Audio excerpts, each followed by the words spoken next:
thoughts, opinions, and rants of Phil on the Command This podcast do not in any way represent the thoughts and rants and opinions of Steve or Dev, though they might, and they probably should. You will find out what those are coming up next.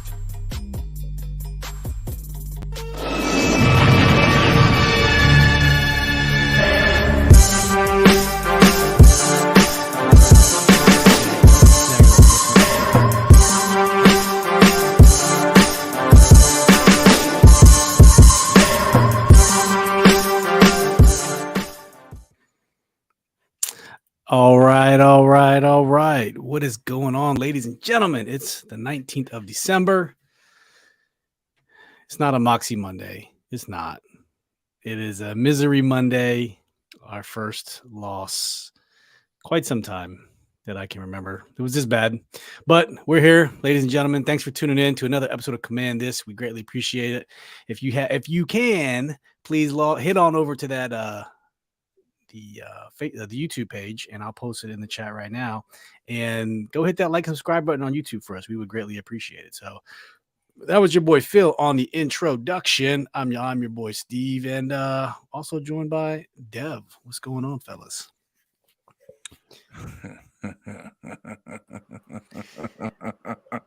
This is episode. You really want to know? This is episode 172 for us, yours truly. We're going to break this thing down. We call this Big Blue Holds On. And if you've seen the thumbnail for the Facebook and the YouTube, you'll see the infamous picture of what's his name holding Curtis Samuel in the back of the end zone, which has just been being spread like wildfire across all outlets of national and local media.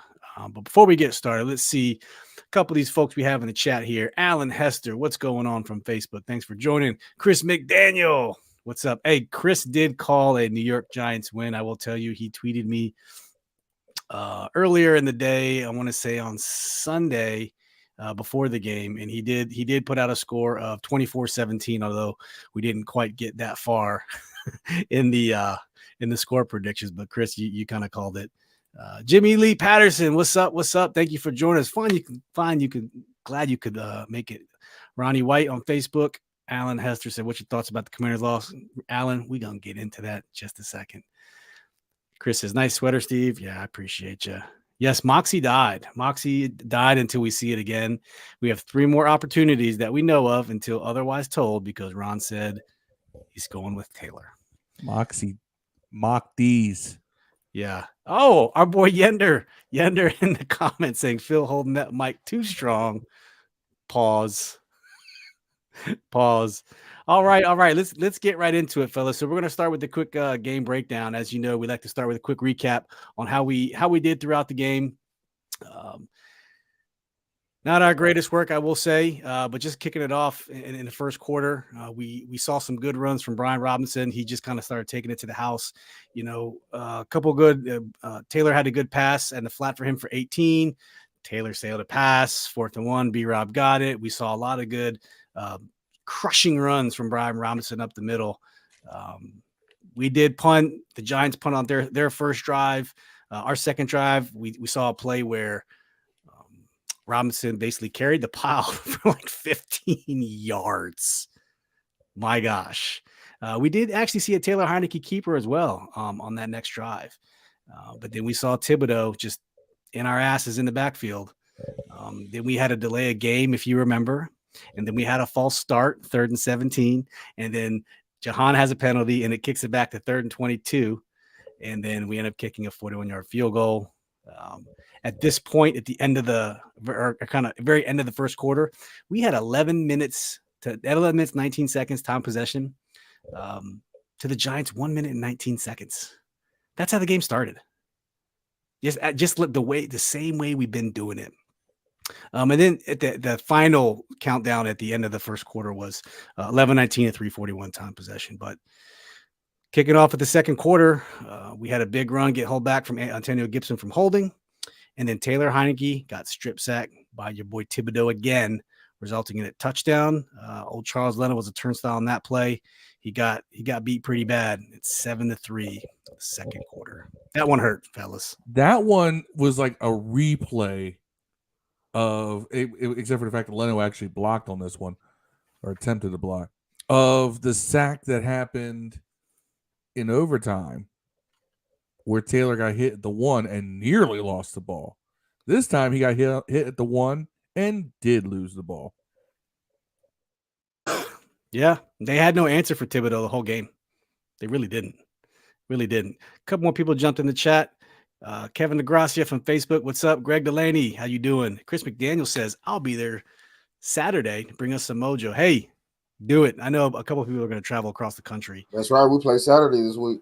Hey, it's that time of the year. Are we going to say to hell with Moxie? Let's get some mojo. Mojo Mondays. We get some Mojo Mondays, not Moxie Mondays. Moody Mondays. My cousin Mondays. Jay Runyon. What's going on, Jay? How you doing, cuzzo? Meltdown Mondays. See you on here. Meltdown Mondays. Yeah, Chris McDaniel says I like seeing B-Rob getting some passes. Yeah, we don't see it enough. We really don't. Jay said Thibodeau's best game all year. Yeah, I mean, I thought the first Giants game he played well, but man, he played even better this game, which is crazy. Our boy Marcus jumping in. What's up, Marcus? Make sure you guys go check out his Facebook group, Sports View 2. All right, so let's keep on going to the second quarter. It's 7-3 Giants. We end up getting another punt on the Giants' third drive. We give up a 20-yard pass to that guy Vennet. And then Saquon Barkley, if you remember this, just destroys John Bostic and breaks his ankles. Do you guys remember that play? It was, to be fair, most linebackers are getting their ankles broke on that. Exactly. That's what I was going to caveat. That's nothing special, but it was just kind of funny because we all kind of hate Bostic. And I'm no Bostic apologist. Yeah, you all know this. But look, none of y'all in the chat.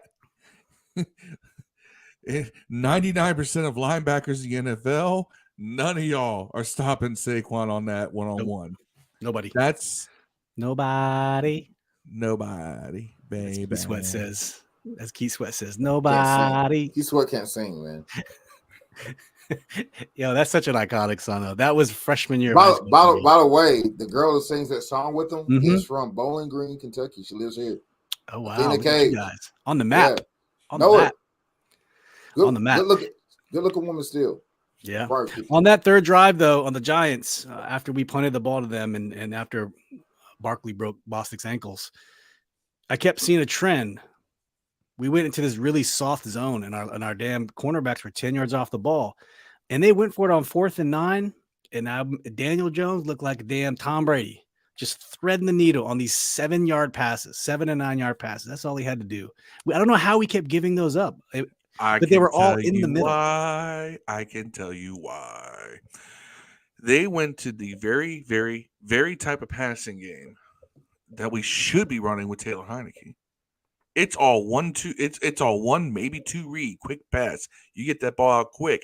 It stymies the defensive line. It forces you into a straight 4 rush. No loops, no stunts, no blitz, because you're leaving gaps open. And because of that, you tend to play a lot more zone, trying to, you're trying to force Daniel Jones into throwing into zone coverage. Right. Problem is that they run a lot of slants, a lot of hitches, a lot of stuff that you run against zone. And we are more of a man coverage team than most teams in the league. But with that kind of quick passing offense, the immediate reaction is you go to that intermediate zone. And now we'll talk about this. Jack Del Rio made the necessary adjustments at halftime. But we got caught on that drive, and they had to go to that zone because that's the immediate – every defensive coordinator, when you get caught off guard with that kind of a quick passing game, you immediately go to zone. Right. That's just like you go to zone, and then you try to figure it out from there. That's true. And we got a comment from our buddy Jay says, love listening to y'all. We appreciate it. Like I said, available here on Facebook, YouTube, also on the audio podcast platforms, Google App, Spotify, iHeart, and Odyssey, anywhere you can get your audio podcasts. We're out there somewhere out in the ether. You can find us. Andre Shorter from Facebook. What's up? Thank you for joining our boy, Andre. Jimmy Lee says they were trying to contain Daniel Jones running. That could have been it too. Not giving up those gashing runs that I think we gave up 72 yards last time. Wasn't as bad this time, but to cap that drive off, though, I was just talking about where they went for that 4th and 9, 18 plays, 97 yards, 9-minute drive. That's our style of football. And they just threw it right back in our face. It's the only good, successful drive they had all game. Yeah. But it was tough to watch. Very tough. Very tough. All right, we go into halftime. It's 14-3. We're down 2. And things are looking grim. We kick the ball off, immediate hold. We open up with a fantastic second half first drive. Thing of beauty. 2 good passes to Terry McLaurin, a reverse to Diami for 15 yards. Logan Thomas with another bad game, has an illegal motion, but Terry had a monster catch that he jumped, screen pass, by the way, that was almost sailed over his head, that he saved Taylor's ass and then took off for a big gain. And then Dotson had a great touchdown catch over the middle. It was beautiful. 14-9 at that point. Why did we go for 2? Because you wanted to be within a field goal. That was I have no problem with us going for 2. So that would have put it at 14-11. And then a field goal would have put us at 15-14. No, it was 14-14. Puts us within 14-14. Yes. That is the appropriate call in that situation. I had no problem with that. And your kicker is not supposed to miss a 43-yarder. That's the calculus that was thrown off. Hold on. Rewind 1 second. Why were we kicking a 43-yard extra point? Because there was a pass interference on Jahan Dotson for an illegal block. Let's call this on that play. There was a pass interference. Yes. It's the first time I've ever seen a pick play called when the opposing defense is in zone coverage. All right. I'll tell you what really happened. Dotson ran right into the defender. We'll see Dev when he comes back in a second. Yep. Dotson runs straight up into his defender and then turns for a hitch route at the goal line. That was his route. They called it a pick. It was not a pick. You have a hitch from the slot and you have a receiver going to the outside. You see this route combo all the time in the NFL. We do. But for some reason, because there was contact initiated because Jahan Dotson does what a lot of receivers do. You run up into the defensive back's chest to kind of get them moving backwards, and then he turned. They call it offensive pass interference for a pick? That was the first one where I went, who are these refs? And what are they doing? Yeah.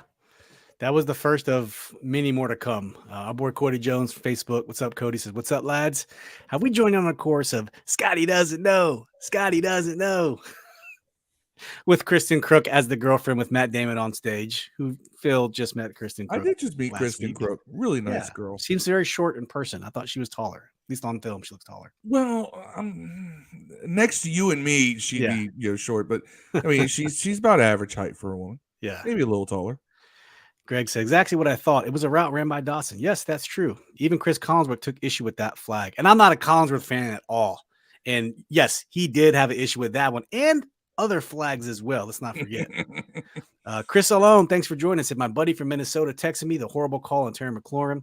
He's not even a fan. He also mentioned the refs stopped our 2 good drives. Real cruddy, folks. I don't get it. Yeah, we're going to talk about those as we get later in the game. Yeah, well, let's get there. We have to talk about the issues as they arose during the game. Yeah, that pick play call was just awful. And we're the only ones who ever get called on that. Because remember, we got called for that against Philly on a play, and they called Dotson for it, and all he was doing was running around. Yeah. Yep. So it's 8:38 left in the third quarter. It's 14-9. Joey Slye misses the extra point after 3 penalties in a row. So New York on their 6th drive, they end up getting a 50-yard field goal by Graham Gano. So 17-9, 3:11 left. Time of possession at this point in the game with 3:11 in the third. 21 minutes, 2 seconds for Washington, 20 minutes, 47 seconds to New York Giants. So as we talked about before, it was pretty much lopsided. It's now back to being very even. Okay. So that was because where that we are. 97-yard drive. Yes, that's what really caught them back up. That was that 9-minute drive. So back on our 7th drive, we decided to do a flea flicker. Okay, didn't connect on it. That's the second time we haven't connected on a flea flicker. And then Scott Turner pulls this cutesy 3rd and 3 run to Curtis Samuel that just gets blown up by Thibodeau, who pushes Logan Thomas right into him again. And like, what are you doing? You have Brian Robinson who's averaging 7 yards a carry, and you give it to Curtis Samuel on 3rd and 3. I just don't get the logic. I really don't. I don't get it. And there's more of that to come as we're going on this game. 7th drive for the Giants, 2:24 left. Still no sacks on Daniel Jones. Still no pressure on Daniel Jones. Okay. Defoe makes a good breakup. Did well. And Dax Milne gets the punt. He fumbles, gets wrecked backwards, but luckily down by contact. Why is that guy still returning punts? And why is that guy still have a roster spot? Someone please explain it, because I can't. He's gonna drop the ball. He doesn't drop the ball. The Harlem Shake will never die. That's true. Jamie Lee says Terry effed up.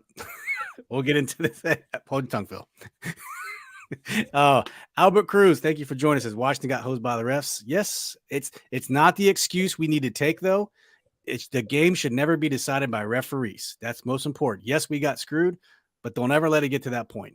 That's all. That's my personal opinion. But yes, it affected us heavily. But it's just sad that we were in that position to let it affect us. Jay says I have an Eagle and Cowboys fans who even said the officiating was terrible. The national media too, which is crazy. I got Giants fans telling me it was horrible. Yeah. Buddy Dave Soball said, I can't stay the whole time, but the refs suck last night for y'all. But on the other hand, your defense conditioning looks impressive. So Dave's a Pittsburgh fan. Good old buddy of mine. Thanks for tuning in, Dave. Really appreciate it. Albert Cruz says, as long as Snyder owns this team, we aren't screwed. Goodell and the NFL don't want a Snyder-owned team in the postseason. I don't know. I don't know if it's that much. We got the prospectus out there. The team's getting sold. Andre says, Phil, do you now understand why I don't like Scott Turner? You know what? I'm sorry. When did we get the impression that I do like Scott He's Turner? Been in our good graces, though, for the last 4 games or so because he finally figured out how to run. Again, Taylor Heinicke's limitations, which I'm going to – y'all hold up because I got some stuff about Taylor. Taylor Heinicke's limitations tend to limit Scott Turner's worst tendencies. Yeah, so they check each other off. Like it's a good cancel out. It's like you have 2 negatives making a positive. Yeah. Okay. Back to the fourth quarter. We get on our 8th drive. There's a big play where B-Rob gets stuck in the backfield, but he turns a 3-yard loss into a 6-yard gain. Like that's the type of stuff he was doing. And then Taylor Heinicke makes a beautiful bootleg run for a first down for like 10 yards. Beautiful play. I think he had 2 really good scrambles on that. Yeah, another good scramble for for the goal line. Yeah. And then we saw Antonio Gibson's first fumble of the season, and that pixie dust that everyone's talking about bounced right back up in his arm. So thank you.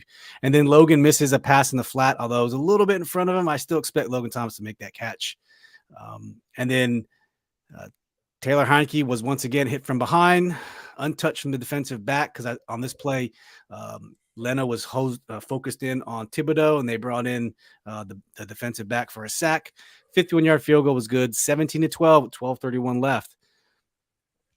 Going into the 8th drive for New York, they didn't really do much. We get the ball back, and then this is the play where Taylor Heinicke throws, I think I counted, it was a 57-yard air yards throw to Jahan Dotson, 50-50 ball. Okay. 61 yards in total.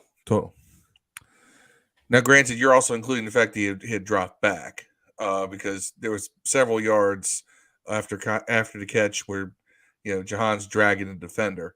Yes. Who's trying to tackle him. But nonetheless, this is where I'm going to ask a couple of questions. One, where the hell has that been? To Jahan or to in general? In general. Yeah, I don't know. We saw a couple with Terry, but that's it. But wasn't even that far. It was like no, it wasn't. 25, Right. 30 yards. Now, granted, he put his entire soul into that ball. He had a couple of good ones, man. Like good throws. Hold on, but let me ask you this. He had a couple bad ones. He sold the soul of his great grandchildren to get that ball down there. You could see it, but and granted, that ball had way more hang time than your average NFL quarterback's going to put under a ball like that. Man, that thing just hung up there like a punt. But he got it there. Why? Why aren't we trying to get this happening once or twice a game where we go super deep like that? Take the top off the defense. Yeah. It loosens up everything underneath because you notice that the next two pass plays after that were those wonderful intermediate throws that he's good at. And you got the talent. You got the talent to get those 50 balls with Terry and Jahan. If it's one-on-one, let it rip.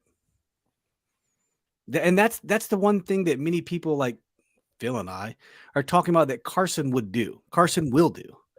And we don't get that many opportunities with Taylor, but that's fine. I do want to take a pause real quick and say, Monty says, "What's up, fellas? I didn't even get to watch the game because my father passed a couple hours before the game, but I heard we got robbed big time. So first and foremost, prayers up to you, Monty. Prayers up, brother. Positive vibes your way. Thank you for tuning back in here. Yeah, hope your family's doing well, but thank you for joining in tonight. And yeah, we got robbed. We also didn't play very well at all. So combine those two things together and recipe for disaster. Jimmy says, I'm in New York City, Phil. The media and fans say it was a stupid call. I get it. Cody says, if you're shitting pass, bro, quick pass to the tight ends off of Chip is your best friend. Did our tight ends get involved? No, I think we had one pass to Bates, two passes to Logan, and that was it. I seen Cole line up at fullback a few times. That was pretty. I didn't even know he was in the game. Logan Thomas had 3 targets and had 1 catch out of them.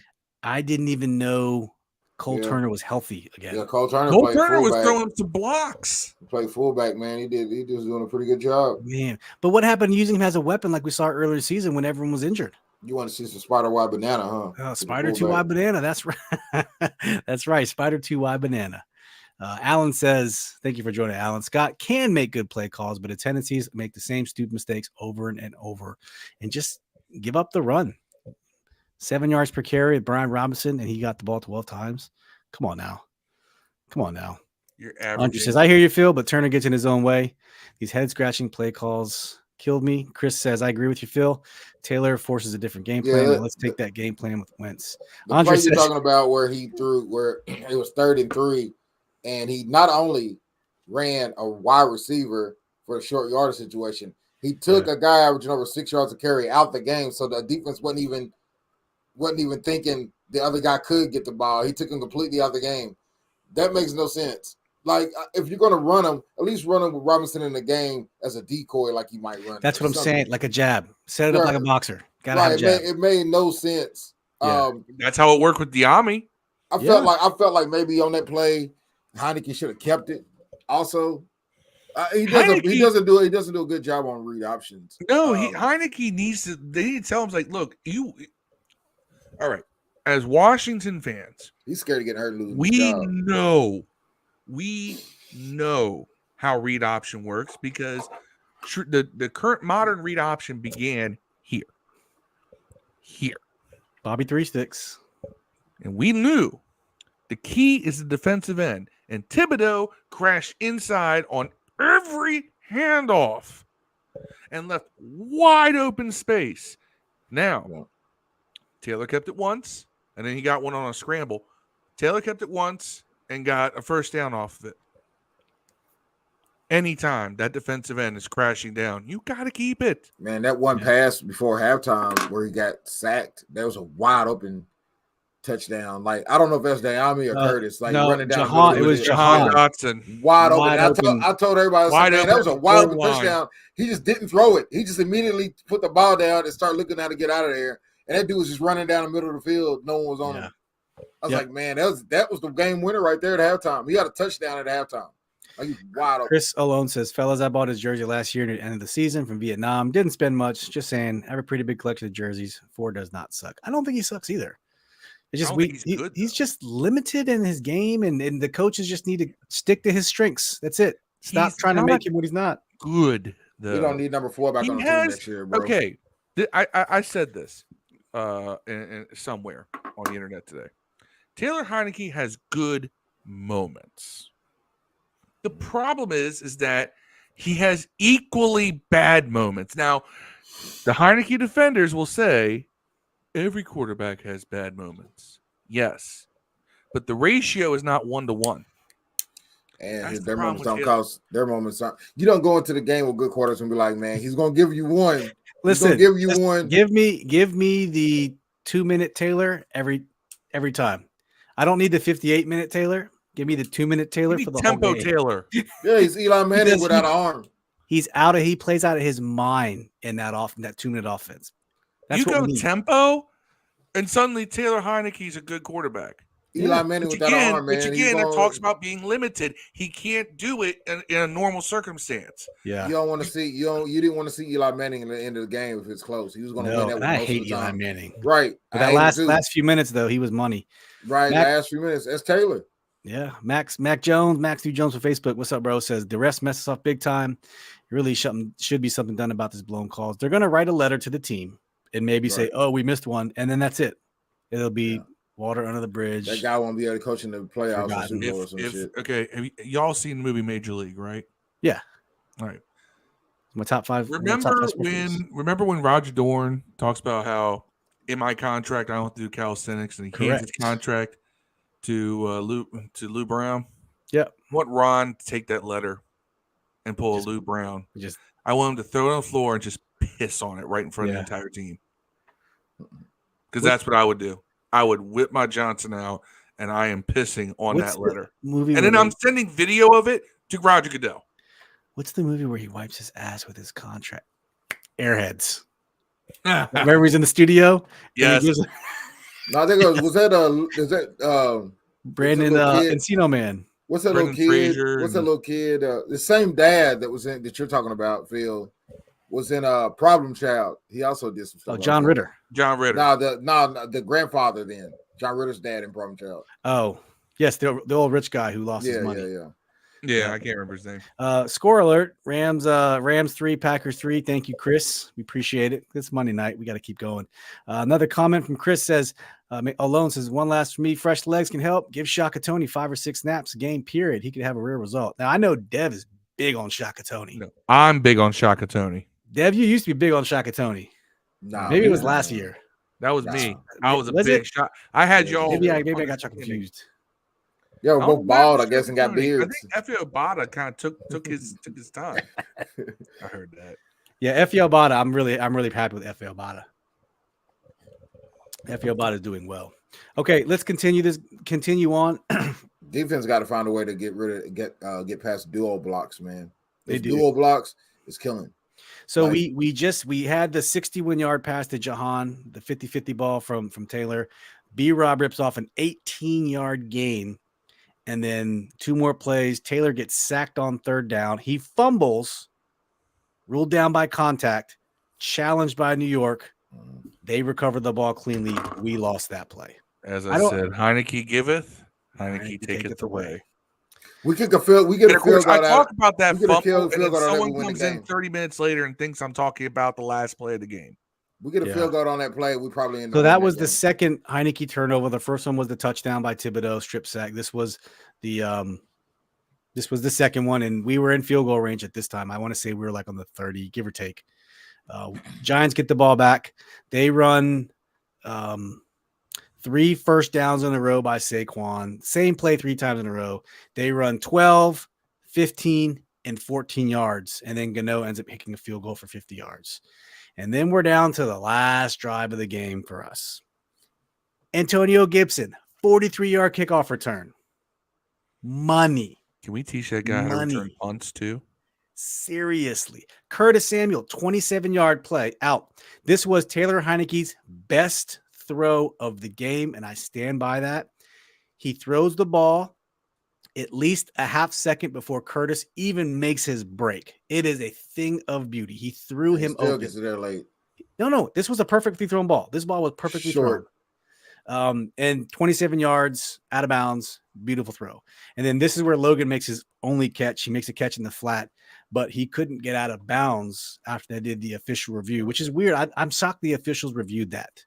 This is where they started to get the booth review. Booth review. Yeah, booth review. Which is fine because but when they do that, it's a 10-second runoff. That's not our fault, but it was a 10-second runoff because you have to do that if the officials review it. But by that point, I mean, when they call when they blow the whistle to start the clock, you're lining up anyway. Yeah. If he had been tackled inbounds, we would have lost more time. So it's actually, to me, that was a wash. Yeah. So Jahan got to the sideline for 14. I'm sorry. I confused those. The throw to Jahan for 14 yards was Taylor Heinicke's best throw, not to Curtis Samuel. Yeah, the one Curtis was he had to stop to get it. Yes, that was a touchdown. Yeah, that was a touchdown. Yes, you're right. This throw to Jahan, he made the throw well before he broke, and it was a thing of beauty. I was so happy when I saw this. And so then we have a bobbled snap, and then Taylor, recoups himself, and then he throws it. And Ray McLeod drops an interception in the end zone. I melted for a minute. Like that should have been the game right there. I became one with my recliner. I almost rather end it like that. That would have been less heartbreaking. Yeah, it would have been less. It would have been aggravating in a different way. Yeah, but it would have been like, you can't live like that forever, Taylor. But then we get first and goal from the 10. Taylor Heinicke runs. He's short off the goal line. And this is where all the nonsense starts. Giants. Well, let's first talk about that run for a second. Where's Taylor your pylon god? You want to talk about Right. Well, I wonder why he didn't die for that one. That was kind of weird, right? I'm also wondering why. I think Collinsworth said this, and maybe it's the case. He said that Taylor looked like he was trying to set up to dive, and he tripped over the turf, or he tripped over his own feet. He kind of like didn't get his feet under him, and that's why he did this weird thing. But I was like, I don't know. He hesitated. And I'm like, and that's the thing that's been aggravating with Taylor when he's actually running. Well, the fact that he doesn't really run, but when he has, there's a hesitation to it. Like, I understood people loving the fact that, he dives for pylons. He doesn't care. He plays like every play is his last. Like, I get that. But now he's not. And that takes away one of his biggest advantages as a player. Someone's going to tell him, dude, you're not that secure in your position. Yeah. Ben, we'll get to that because I got... Ben says, bro, don't get me started. I couldn't sleep last night. I'm running on my third energy drink right now. Yeah. Brock Purdy is an accurate passer with a better arm, has more zip, and hits on time. That's all we want. But Brock Purdy's passes are all 5-yard slants and hitches. They are. And they're one, maybe two. It's exactly what Daniel Jones did yesterday. He runs, it's the same thing. It's quick, get the ball out. If it ain't there, get rid of it. Yeah. But it's always going to be there until teams come up and play you. So then we move on to the next couple set of plays, which kind of just changed the course of the game. I hate to say that, but I would have liked to have seen Jahan throw a block on that Taylor Heinicke play. But if Taylor Heinicke sticks his foot and turns upfield, that's a touchdown. I don't know why, if he thought he had to hit the pylon again. I don't know. But either way, that wasn't. We were down to 1. And then the infamous Harry McLaurin. I'm checking in with the line judge. Line judge says, hey, I'm good. At least I think I'm good. And then it doesn't happen. It's a penalty right away. Let's take a look. I'm going to examine this like the fucking Zapruder film. All right. That was one. He pointed again. Now you don't see it here because you don't. All right, you don't see it on this one. Yeah, I have see another a one. zoom- I have another one. He pointed. You have and the he zoom moved in up. one. I'm going to show you. He moved up and checked again after. He asked him, then he moved up and checked again. And you see the ref's head move as if he is talking. Yeah. That ref responded. And the whole time, Oh, he's snap. got his hand. He basically baited Terry into that penalty. Oh, snap. According to our chat, Girls 18 site has free news to watch. If anybody's interested Hey, in if that. y'all want to get your computer spam, click that Okay, link. well, we shall block those guys. block those. Thank you for tuning in, young lady, and whoever you are. All right, this is the one Phil's talking about here.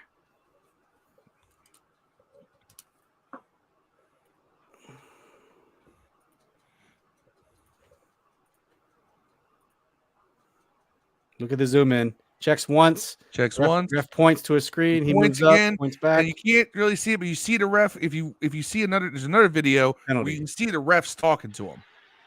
Penalty. Nonsense. And he talks to him like, you told me that I was on the line. You did. And I mean, I had the audio of what Terry even said, but man, so frustrating. So frustrating. Right. The same coach was online. That ref was talking to Terry the whole time, and he told him he was good. Because I bet you if he said he wasn't, Terry would have moved up again. Yeah. Packers 10, Rams 3. Score update. Marcus, same thing I said. Had he cut inside, it would have been a touchdown. Roger Smith said the coaching staff is inept, moronic, holding players hostage, especially on offense. Turner is a moron. So Ben First says, of all, Heinicke threw that ball to Curtis with a lead pass, it been a touchdown. Said make him to stop and catch the ball. If he had threw the ball at halftime to a wide open Dotson running down the field, streaking by himself, it'd been a touchdown. Heinicke basically lost the game. He wasn't helped with the referees, but he definitely lost the game. This is the game he lost. Yeah. Ben says he's offset, bro. That's legal. We don't know what he was. It's not legal. You got to have 7 guys on the line. The tackle on the end. You got to have 7 guys on the line of scrimmage, man. I mean, do you guys want to hear what Terry said? I have the clip. Terry will say what he. No, that's okay because there's somebody in our chat who's going to tell you that he's not being a man by doing that because he's shirking, he's hiding from his responsibility. Oh, Jimmy, I'm about to lay into your ass on this one. Play what he said. All right, let's play it, ladies and gentlemen. And away we trying. Can't find it. 1, 2, 3, 4, 5. 1, 2, 3, 4, 5. I'm trying, guys. It doesn't organize on my shares the way it does on my screen. So, okay, here we go. We're gonna play what Terry McLaurin said. Yeah.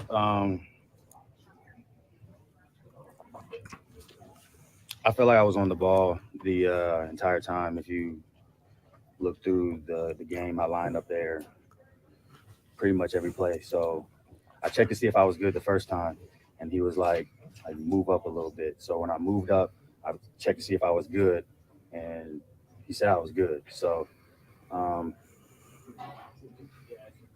no, I'm not trying to get fined. So he's picking his words very carefully. Come down like that, that's tough. Did you hear him tell you that you were okay? Yeah, I did. Like that's why I'm giving him a thumbs up twice to make sure I was good. But I mean, in that event, I guess I can't make it close for a judgment call. But like I said, I feel like I checked with him twice. So. All right, we're not going to play the whole clip, but that's what he was told. I don't know. He almost like he had his hand on the flag as soon as he pointed to the second spot. He has hand on his flag, but like I said before, it shouldn't come down to that. But it did. Well, it didn't come out of that one. It didn't come out of that one. It happened, and there's a problem with that. Pass interference happened after that. Now, Jimmy represents a part of his fan base that just loves to shit on any player on his team. So this is what happened. We see the evidence. You see where the ref's talking to him. You hear Terry say that he was talking to him. All right. Now, Jimmy says you can't count on no player's testimony on what was said or not said at that moment. Why not? Why do you have anything to say that Terry McLaurin is someone who has ever shirked responsibility or shied away when he has made mistakes? But you're going to say, well, but the official, well, he's always right.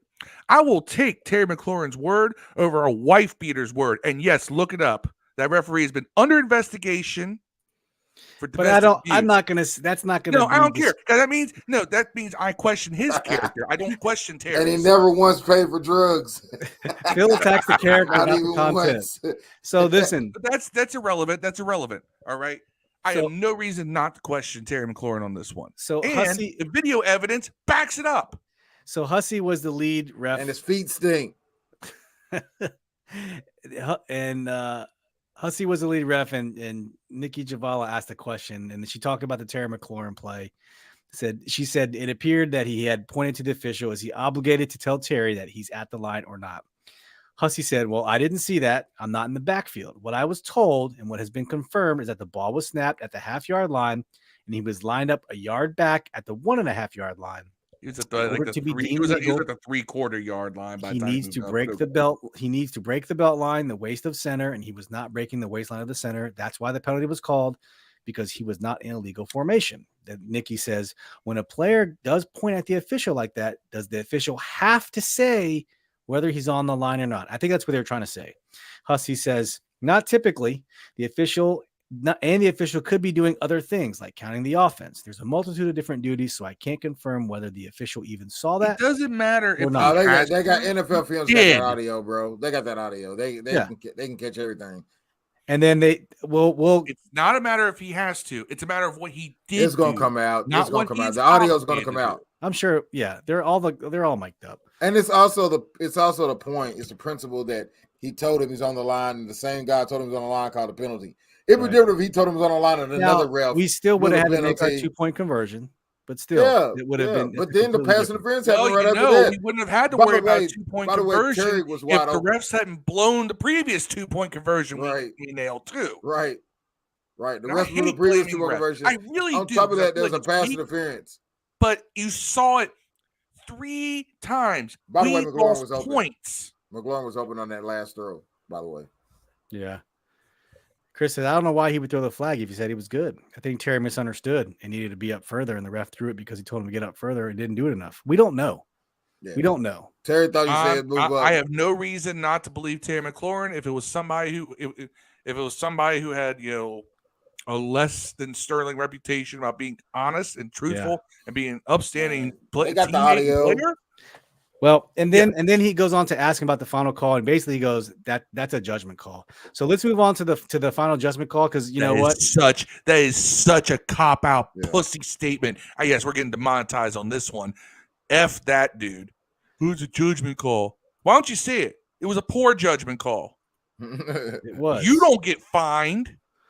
With one of the players, there was two on that play. Get fined. There was 2 on that drive. There's another one that deep pass to Dotson. I think it was a dude mollywopped him going down the left sideline, like doing a dig across the left side of the field. Hit him early. They showed that too.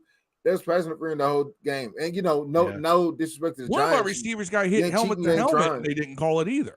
Right. All right. So this is the This is the Terry's wide open, by the way, on this play. He is wide open. This is the Curtis Samuel pass interference play. He throws the ball. Compliments to Scott Abraham. So he's being held at least 4 times that I count. 1 right there. You can count that as 2. 2 again. 3 right there, and then 4, maybe 5 right there. Terry's wide open, by the way. Look at this. Look at Terry. You can't get to see Terry right there. I mean, look at it. He can't even get his right arm up. He can't even do left arm up if he wanted to. Let's watch it again. Sam's got to do a better job selling it too. He got flail or something. Yeah, LeBron it. Yeah, sell it. I mean, you shouldn't throw it to a 5'7" receiver or a jump ball at the end of the game, anyways. I mean, the whole thing was just stupid. But Terry was wide open. If you're gonna throw it to Dotson to Terry, dog, he's hugging him. Yeah, that's terrible. And so that was the last play. We lost the game. So yeah, that's the first beginning of the show. I don't think we need to go to overreaction Monday because we've kind of been overreacting already. Go to Black Dookies. We already know who that's going to be. Well, let's go into good, bad, ugly, great real quick. Phil, go ahead. The good, all things considered, our defense held them to 13 points. Yeah. One of their touchdowns was Taylor fumbling the ball. So the good defense held them to 13 points. You hold a team 13 points, you should win. The bad, Taylor's inconsistencies. Yep. The ugly, Scott Turner getting away from the run when your lead back is averaging 7.4 yards per carry, has 12 rushes and 89 yards. He was going to hit 100 before he even got to 15 carries at that pace. You got away from that. And you were never out of it. Yep. The great, despite getting away from the run, I got two greats. Despite getting away from the run, Brian Robinson, 12 carries, 89 yards, 7.4 yards per carry. And Jahan Dotson got a touchdown catch where he bodied himself. He bodied that because he got himself right between the defender and the ball. And he caught that 50-50 ball. The greatest throw of Taylor Heinicke's career. Yeah. As And he Andre caught it. said, He hauled it in. he put his I nuts jumped into it. up and I was like, finally. Yeah. Yep. Also, we had one more step at Fleet would have been caught too, though. You know, going off your comment, Phil, Ryan Clark, we all know Ryan Clark, former Washington safety, also said Washington didn't need pixie dust tonight because apparently pixie dust was like the word of the night for some reason. I don't know why. Oh, but my Washington God. didn't Chris need pixie Collinsworth. dust tonight. Here's the thing. I don't hate Chris Collinsworth the way like everyone else does. Just like I don't hate Joe Theismann as a commentator the way everyone else apparently does. Right. But don't tell me my quarterback's got pixie dust. Washington didn't need pixie dust tonight. They didn't need it. They needed a difference maker at quarterback, and they didn't have it. That's. I mean, it's you can sum that up. That's Ryan Clark, former Washington Redskin. Oh, and Carl has to get there with his freaking Heinicke Hive bullshit. Awful take for someone who played NFL football. Yeah, but we do know Ron's not making a change. Ron is not making a change. He's sticking with Taylor Heinicke for now. And you know what? I see this plays into my thought process that you wouldn't see Carson until after the 49ers game. They were not going to feed Carson to that pass rush. Yeah. With the way this line's playing. And I think this is a diplomatic answer. Rivera said no quarterback change. Stick with Taylor and what we're trying to establish. It is something to be quite frank. I do have to think about at some point. Basically, you got one more game is what he said. But if we get back on track and we play the way we played and do the things we've done, we'll stick where we are. I read that as one more change. We're still in the playoffs, but the minute we ain't, when we get 6 points against the Niners and lose 13-6 because our defense will play well. Right. We'll go with Carson and hope to win out and maybe sneak into the playoffs. Roger Smith ain't gonna win out. We lose one more because the Lions are winning out, man. We lose one more, the Lions got to lose, dog. That's the situation we're gonna be in. We lose one more, the Lions got to lose, and they're not gonna lose. They're on fire. Yeah, they're not gonna lose to any of those three teams they got to play against. I don't give a damn who the quarterback is. Scott Turner's the reason his team where it is. He has to go flat out. Andre Shorter. Good catch by Dotson. Bad Heinicke turnover. Sly missing the extra point. Ugly the officiating. Turner getting away from the run. I'll do mine. Good. I'm just gonna. It's hard to argue with you, Phil. B-Rob and Jahan Dotson. You know they showed up. Bad. I'm gonna say the defense. They 0 sacks on Daniel Jones. 0.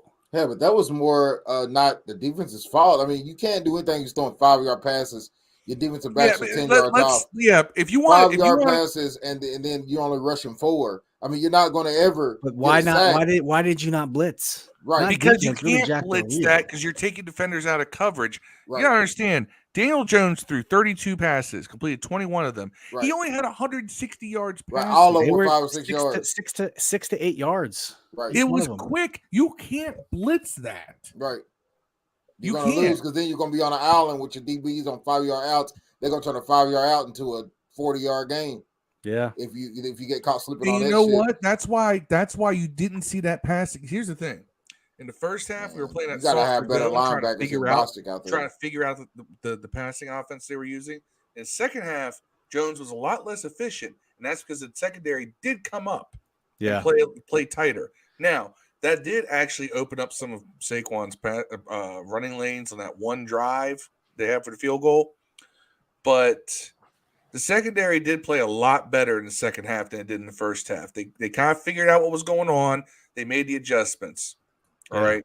Also, the Giants were trying to choke. And I don't want to hear anyone say Jack Del Rio's got to go. All right. This defense held up 13 points and only limited them to 2 field goals in the second half. They wouldn't have got one of those field goals if Heinicke didn't fumble. They wouldn't have got a touchdown if Heinicke didn't fumble.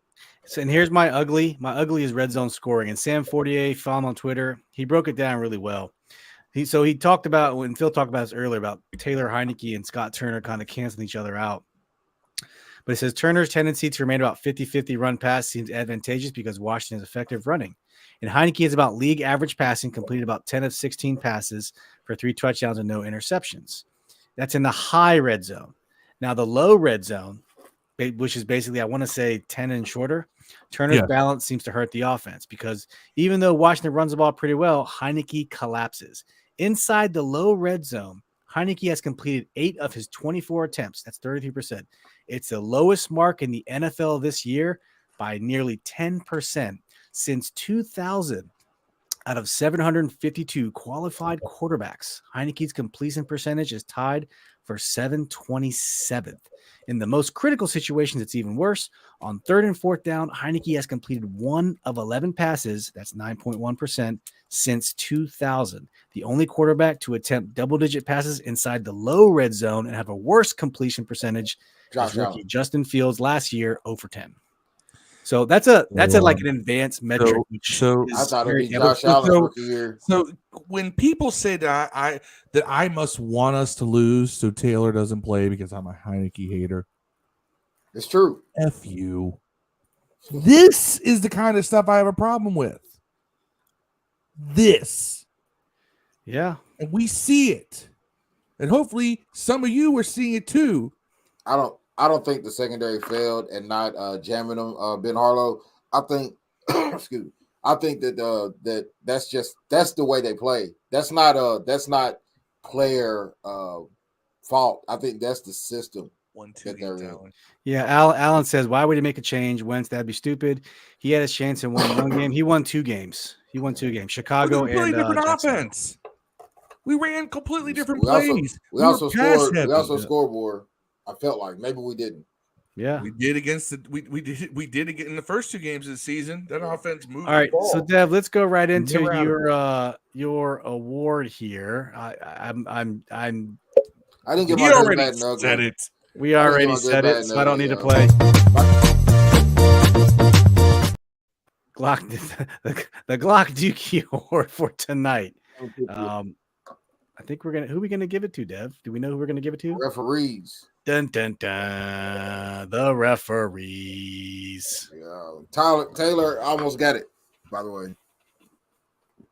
Taylor almost got it. He almost got it. So the referees tonight get Dev's Glock Dookie Award. Bang, bang, bang. Skeet, skeet, skeet. All over y'all, man. All over y'all. Like I said before, shouldn't come down to the refs. Don't ever put the game in the refs' hands. That's how we got to play. Don't ever put the game in the refs' hands. And we did. The margin of error for this team is so minimal. That just shows you that we're not built that way yet. We have such a thin razor margin of error that a referee call will decide the game for us. And that's not how it should be. And we're just not there yet. Multiple referee calls decided that game. But that's okay. Let's just acknowledge who we are. We're a slightly above average team. And we're going in the right direction. That's okay. We're just not there. That's all I'm saying. People forget we still have a winning record. Yeah. I swear to God, there's people online who talk like this team is like 3-11 right now. The problem is though, You like I would said, think we were they're Houston gonna have to win out. Texans. The problem is Washington's gonna have to win out. They're gonna have to win out. There's no ifs, ands, or buts. Yeah, they have to win out because the Lions aren't going to lose to these teams they're playing. They're not going to lose. But you know what? Maybe that kind of focus is what they need. I hope this wasn't the case of they came out flat. They just should have found a way to win this fucking game, man. I think they might have been looking ahead to San Francisco. I don't think they were looking ahead. I think they just got hosed and then it snowballed. I wonder a little bit if some of this Chase Young not playing thing kind of pulled the air out of the room too, because I felt like a little hype about him playing this week was happening. I felt like a little hype was drumming up. He's going to be on the team. We're going extra hype, and then all of a sudden it be said, "Nah, he's not playing." I wonder if that may have sucked the life out of the room a little bit.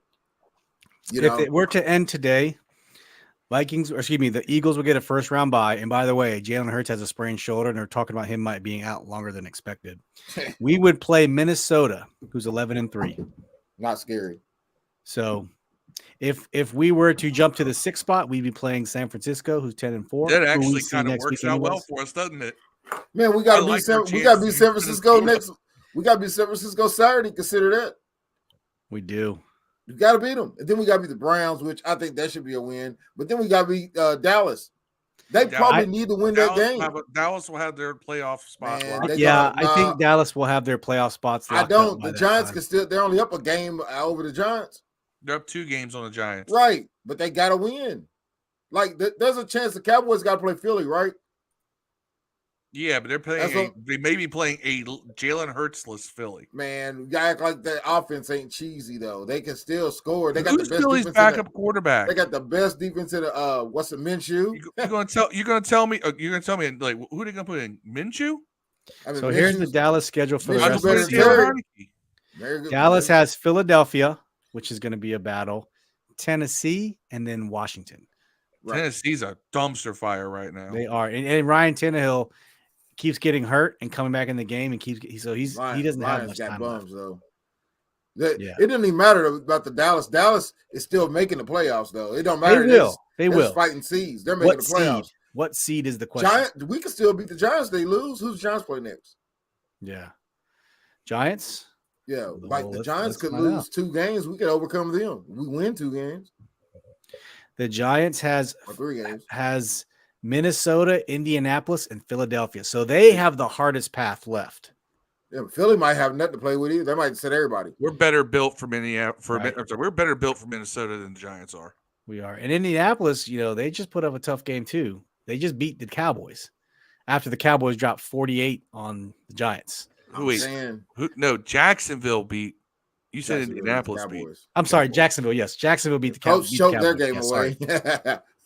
Trevor Lawrence beat the Cowboys. Right. Yeah.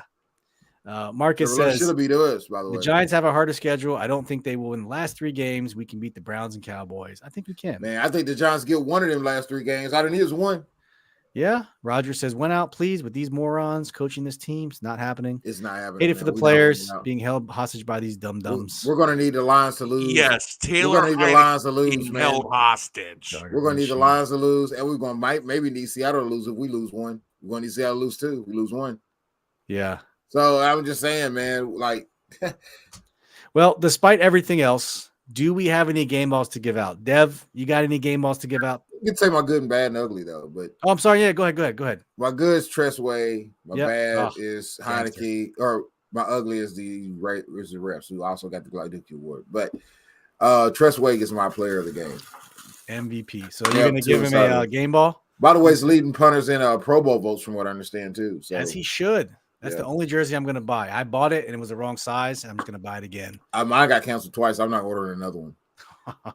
I hate fan, whatever they're called. Yeah, Fanatics, yeah. Phil, you have any? So Tressway's your only game ball, Dev? Yeah, game ball. Okay. Phil, you have any game balls? You got any game balls? Put them down in the comments. I'm giving a game ball on offense to Jahan Dotson because we are Penn State. We are Penn State. On defense, it's hard. Danny Johnson. Danny Johnson. He had a good Danny game. Johnson showed up, guys. He was not. He had 2 pass defenses in a row, and a couple other great plays where he was making coverage. Danny Johnson. He's not St. Juiced, but he worked well enough in this game that we could have won. Yeah. I'm going to give my offense to B-Rob just because he had a great game. We weren't giving him enough opportunities. And defense, Dev already gave Tressway his. You, Garrity, gave yours to Danny Johnson. This one's hard. I don't know if I can give another one out on defense. If anyone else who might have earned it, maybe Derek Forrest. Maybe. Our defense played a very collective effort. It just wasn't any standouts. They picked on McCain a little bit early. They were going hard at McCain. With Richie James. You want to get McCain because he got a forced fumble. Well, also they were throwing 5-yard passes. That dude basically is playing off. I mean, at slot or safety. So I mean, I guess it all can be on him. But Joe Harris says, when they needed a big 3rd or 4th down, he was always the guy in the picture, man. Joe says, let's put Scott Turner in as quarterback behind that O-line and see how he likes it. Yeah, let's do that. Man, that dumbass 3rd and 3. I still can't believe that. The Curtis Samuel 3rd and 3? I still can't believe that. I understand why you would hand it off to him on like a jet sweep. I don't understand why you give it to him up the middle. You know, and take Robinson out of the game before you do it. I mean, when the dude's just carrying the pile for 7 yards at a time, multiple times, and you give it to the 205-pound receiver. And we have never ran a rub right route the whole last 2 years. We get more pass interference calls on that than any team I've ever seen. What do we take it out of the play package, man? It's not working. What are we doing? Every time they run it, they get a pass interference call almost every time. We never run that play. Wait until y'all get to Andre's comment. Roger Smith says Danny Johnson. Ben Harlow says Danny Johnson for sure. Chris McDaniel says game balls to B-Rob and Danny Johnson. Marcus Edlin says offense, Jahan Dotson. Defense, Danny Johnson. Special teams, Tressway. Andre says, I have to ask this to anyone in the Heinicke hive. If Heinicke supposedly makes his teammates play better, he doesn't. Why the fuck do the offensive line play like sweaty ass crack with the cheek spread open in the middle of Saharan sun? There was at least on Taco Bell for a week. There was at least 2 times the greenhouse effect, Andre. There was at least 2 times where the line blocked properly. They had a pocket, and instead of Taylor stepping up, he stepped to the outside, and the tackles block their guy into Taylor. So instead of stepping up, the exact same stuff Carson Wentz was doing that everybody got mad at. Taylor loves to just keep backing up. And it's like, dude, you do not have that arm. Yeah. Dwayne Haskins did that too, which just drove me crazy. He had an arm, though. He had an arm to make up for it, for sure. For sure. Rest in peace. Yeah. Rest in peace, Dwayne Haskins. Chris McDaniel says Hurts has hurt his throwing shoulder. That could be some big news if it lingers. Yep. Chris McDaniel says Scott Turner should get the Glock Dookie Award of the Year. We'll give out annual awards later. Yeah. Uncle Joe says game ball to Sam Huff and Jerry Smith. I'll take Rest in peace to some legends. We'll take those two. Man, a linebacker and a tight end. Yeah. I did want to real quick talk about one other thing with the Sean Taylor Memorial. So they listened to some comments. I think that they had an opportunity to try to make some things right. So what they did was they taped up, can't see it there, but they taped up the mask. People were talking about the face mask wasn't taped up. The jersey, which used to be Nike, now Reebok, like the one I have, which is a good touch. The socks are different and the ankles are taped too, which is also a nice touch. And that's it. The socks, the socks are kind of a middle finger to the NFL. If you don't remember, Sean Taylor and Clinton Portis got fined by the NFL for wearing those socks. It's multiple layer socks. That's not just one. They put multiple layers because they want to have a cool little stripe effect, whatever. They thought it looked fresh. And the NFL fined them for being out of uniform. So I kind of like it, just in the idea that the team's just going, I like that. For And those I got who the are, original. for our Reebok. audio only listeners, it's middle finger. Is that a towel or a jersey? That's a jersey, Sean Taylor. Yeah, that's the original. one that I wear all the time. Yeah, Is my white the Reebok. Reebok. Somebody Reebok- probably gave it to The the Reebok team. jersey. Yeah. Somebody probably gave it to the team. Was like, here, put this on there. Right. I was like, I got one of those. You mean I ain't have one? Yeah. I'm never selling the Reebok jersey, man. Oh no, it's comfortable too. I got my 2X that fits nice. Yeah, they're heavy though. Chris McDaniel says, I thought the line actually played well. Cody Jones says Helen Keller also has the same pocket awareness as Taylor. Taylor is weird because The whole sometimes field's a blind side to Helen Keller. his pocket awareness is weird. Like he does not feel the backside rush at all. So Like earlier, if he sees the rush, if he sees it in front of him, he can maneuver. If it's coming from his blind side, he has zero consciousness that's there. so Or earlier he we really were trusts talking. Leno, or he really trusts Leno. He does. We were talking about how did Taylor not score? So this is compliment to the all 22 from Jamal. Let Mual tell it on Twitter. So watch Taylor. All he had to do up here was cut, and he's in for the touchdown. But it's like he was diving for the pylon. Like that has to be his thing. So watch this play. It reminded me of the Green Bay game last year. He didn't have to dive for the pylon. He could have just cut it upfield. And Jahan didn't do a very good job of blocking or even trying to block. Yeah, I think Jahan just mistimed it. He just kind of stuck his arm out. Watch He this. probably thought he had a touchdown. He's like, he's in. Yeah, Taylor should have cut it up. Right Watch here. this game, though. I think Jahan thinks that Taylor's going to cut behind him. To his inside. Yeah, and that's why he was trying to use his body as a screen. You know, Like he probably thought he was going to cut it right. He probably aren't thought he was gonna going to come out cut it like right that. here, right inside his left side. Because look, he cuts right here. That's a touchdown. Thibodeau is not going to catch him. He just And straightened even it if he out. does, He he's ain't gonna got catch cut. him He behind just and knock him into the end straightened it zone. out. He ain't got cut. He just straightened it out. By the way, look, there is an open guy back here too. He's fat. He's Well, right past the hold line. on. He's way past the line of scrimmage. Rewind it. Can't tell. Can't He's tell. how open right there. He's open right there though. Hey, Jahan's Already open past right the line of here. yeah, he's scrimmage wide there. open. Yeah, Yeah. he probably scores. Bam. So just thought I'd share that. I don't know. It's frustrating loss. So you We're got on the to all San 22 Francisco of that now. I touchdown- don't of that even pass know what the interference? opening odds are for that. What's up? You got the all 22 for that pass interference. No, I do not. You don't need at it. least I haven't seen it on Twitter yet. Next year, maybe I'll invest in the all 22. I think if you buy the NFL package, it comes with the all 22. Yeah, I who wants think to that's buy how it that? works. That's the Do you NFL want to package know? on Sunday on Do DirecTV you want is to the know worst. what the opening line is? For the San Francisco game, They're up Mhm. 7. I'm going to guess it's San Francisco at home, and they're going to give them 5. 7.5 7.5. with an Yeah. over under of We 39.5. ain't making the playoffs, big dog. So, and they get Our 3 hopes got points. So it's dashed. what, 4.5? Yeah. Man. We ain't making the playoffs, big dog. I mean, they're They were, now people think they weren't. Guess what? That's why you played it. yeah. I think we'll beat San Fran, but then I think we'll have problems. I think we'll win a game we shouldn't win. That's how we do. Then we'll lose to the Browns. We got a playoff convention.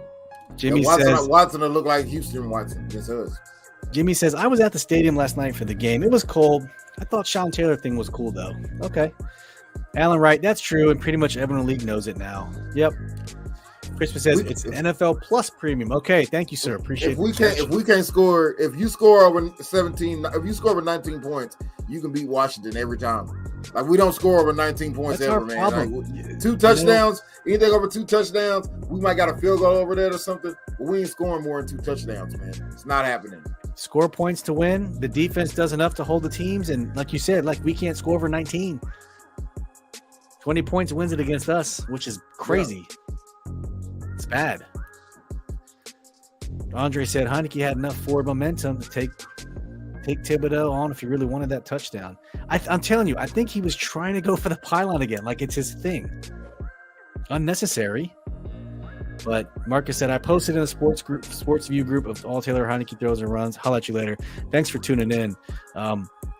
Shout outs, fellas. Let's close this one down. Dev, you have any shout outs? I have one. Come back to me. All right, Phil.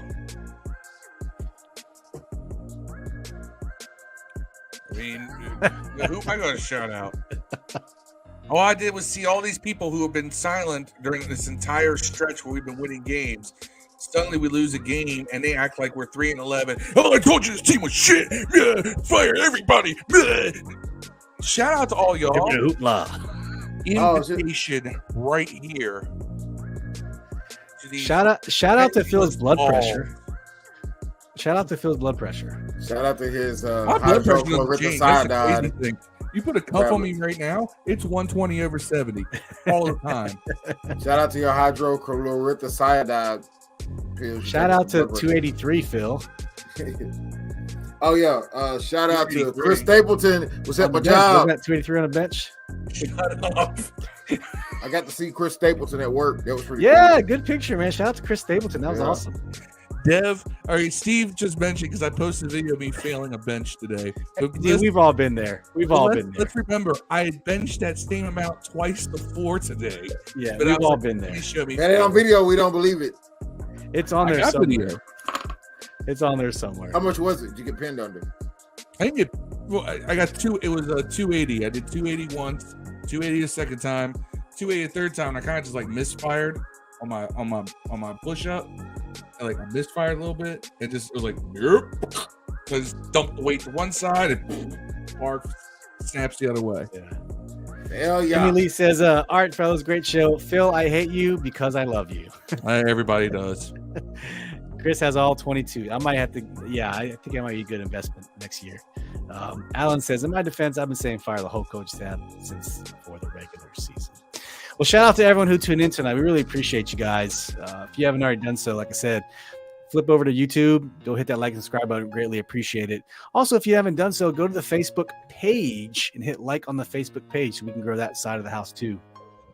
The comments in the Addicts group was live. I think we had 430 something comments in the live stream. And we were all, it was a great conversation. Those were me and one dude going back and forth. Yeah, it was awesome. But we'll be back Thursday to preview the 49ers game. And I guess we're playing on Saturday.